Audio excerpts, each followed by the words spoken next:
Talafa o atamua le Samoa Entertainment TV mai pia ai usi mai whafonga. O lona la e pa solo ato le oftino ma le ia faitanga na tula ia i lumo le whaamsinonga whaitu malo i mulinu. O le sunga a tiu malo matua mai fea fetu na te leo talia ina tua inga al whailau tu sia wao. Al vang wha aupa whaia le fast pol wha tua tua ele tua sama utasi le sunga wa awa o lo po. O tua ia le li wha asalau lona lafoni upa wha luma wha sanga i le istangata. O le whaasea le sunga wa awa o na ulua i tusia tuai ili mtanga luenga o leo le masina taluai. Ma wha solo ana i lava na wha aulula na tangi na walongo tala wi whanua le o ta uailunga. O le sunga tiu malo matua o stasi o tingata whaasalau no fomawi Australia ai na malanga mai Samoa i ona tuangia. Peita i utoi tolo atu i vai asolo na tolo le masina nei ili mta upu. Whaasanga ia te ia i lumola na fionga ili tamaita i whaamsino ta lasa a toa saanga. Ua whaalaulo i tele mai nei Minister o le company wa le Samoa Airways le fionga le tinu uen so o yalo le toi te talalo i ai o le mlai wa le whangali i se taimila tamai. O le whasalaunga le fionga le Minister i lungola na i tu lau so tainga tele vave i le tai au le so na la to wasi ai ma le Minister o ngā ruenga tele le fionga olo a foa fiti wa ai o le ofisile o pulenga mlai wa le mal pulenga o whala ua inga le tūlanga o lo oia i le malai wa le whangali i li taiminei.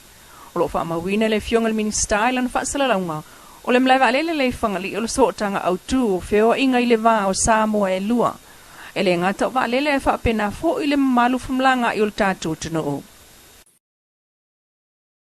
E le se whainga tau na whai ai o se swinga i le tūlanga o iei nei. O le tautalo sanga mai o tangata anu Amlika Samoa se pemita e malanga mai ai Samoa. Pei foi ona whaia tangata anu Samoa e malanga atua i se sai. Le ana sauno iai. Le fionga te itai o le malo. O se tasi o vaenga na whaatala noa i le fono le ana masi e tua i le malo i tutu i le vai aso taluai. I le tūlanga o le simta au kula o fionga. I le simta au kufo o le tūlanga le tau pe malanga inga. Na maua tala i le pontanga na leila le aku inga luenga. E whaapea se tasi o fuafuanga al malo tuila manua. O le whaapawhala, awe ese leo tutongi. O pe mita ia o whaisina o i e to te leo lea tunu. E tutongi le pe mita e ulwhale mai tangata anu o Samoa. O le ua tutongi le pe mita e malanga tua ia le sitisenia te tuila manua i Samoa. O se tasi leo mta upu e ono a whia ia. O le mea ia. E pe o tato sa le tau tutongia ni pemita. Foi le o ai lava i malanga atu i Samoa sa masani e tos furuaso. E ale ua iwa si furuaso tu sa e tolu masina. E le mnaunia se visa o se pemita. Ai nala foi na faile melea. Foi le o tau mana tu. O te ufa ele tutongi o pemita. Foi le. E pe o le tato tari foi le ile whaingoa le pēmita mo tātou. Ia, a o mea whai ona, whai whaingoa fia ona whapawhala ia nā whaingoa. Wha whaingoa fia le whemalanga i o Samoa e lua. Niwe, le whai lawa i le sāno mai whai o le tū Amerika Samoa. Ia, whai le pe e lato te ono talia whai ia fuafuanga whapena. Le fionga pala mia fia me na o mi mata afa e pe on siringi ai il sui le fa sala la le malo sa o lato malanga tu tutui le sunga na nai lave tu le tfunga e lima auta alo ss le soka alo va ala kapine ti polo mai se ufa pa ngai nei male company telefoni o le digicel mo mori mawina ile songa fuol vai se nei lave se ai o nisi o popolenga mai pulenga auta alo le tausa ili le oni ofuta alo poni miti afutoninga ina ua tofu e lava le tamata alo, ma le miti afu mumula o mata te tele ai le whaailoa a le digicel peitai. O ta uelele i pule, e whaape lima isi lanu SS o le a ave isi au, ina ia iloa fia i leisi au mai leisi. Ele i whaailoa mai pe fia se tupe o lo o whaanganga mo le nei wha moe tele, ai na on whaapea. O le se 10% o le lato paketi wha o ngā lea, ua whaalua i tō ninga nei. O le situlanga na mai tawina, o le manui ai o tunu tele i fafo, o whapaanga i ele digicel i le ngau singa mai lea o toninga e peo intia Saina Maisi. O le au soka le fio anga vaipuna, le wasili le fase fulu tau sanga o tu matila mailo na malosi ma le maupopo. Masanga fa awa wai lavo na avea ma au soka e tosi na iei tangata ta alo e lango lango. O le vai Sene na mawai stato fatalonga ma le sunga foloi le satele. O lo tau la mua le fa maupopo ina le o le au soka a vaipuna. Ma ia fa soa ma iei le mafu anga ma le awala o lo lato fa au ngaina. E fa tontonu ma tau siai e le tamata alo na mana ia. O lona tau aveo le ingo se au. Find a system there or find a contract. The same is also flaker. Ina ia kumitela ko ngela the code of conduct. So we know there e taita ia the discipline o fala e de patino no tsaronga and na tsaia e to tele si ma tu chi da we go periode and 8 paso solo drive la tona fai ma lo boro it's a bit late.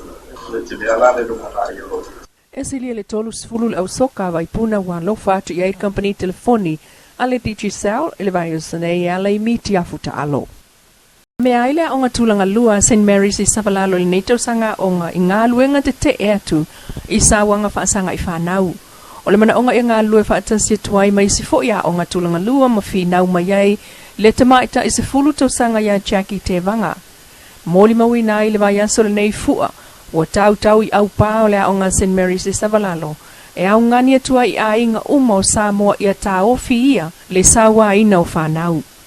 O le sawa fo i leo tupulanga talavou inu i tua ma le tunu atoa e pe on sawa no le prestene o le to manga moe popua ngā tia le sunga sili niulina jang. Talo sia ia i a whai ma whaitaita inga i whanau i a amata atua ia o la iti ma whaasolo ina talavou ma whai a inga o nā o oina i le te ea tu i sawanga Faasanga iti nā mawhanau.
Lau Samoa Entertainment TV mai ia pia, te isi whaapopo hai lea soa tai au lea loko lea tua, soifua.